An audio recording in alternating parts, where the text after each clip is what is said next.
చూడు, నీకు హాస్పిటల్కి వెళ్ళాలి అనిపిస్తే వెళ్ళు, ఉషాని చూడాలని అనిపిస్తే చూడు.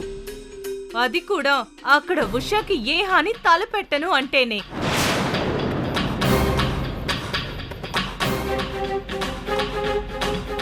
మాటలు జాగ్రత్తగా రాని హారిక.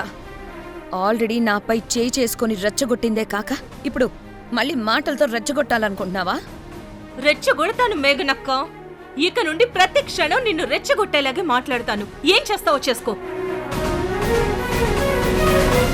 అయినా హాస్పిటల్కి వస్తాను అంటున్నావు కదా, ఎందుకు?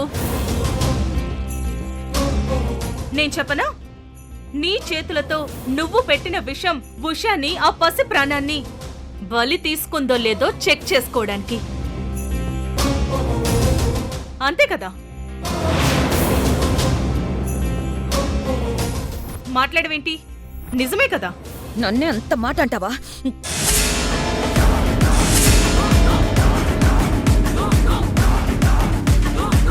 బొమ్మరిల్లు రాత్రి 8 గంటలకు మీ ఈటీవీలో.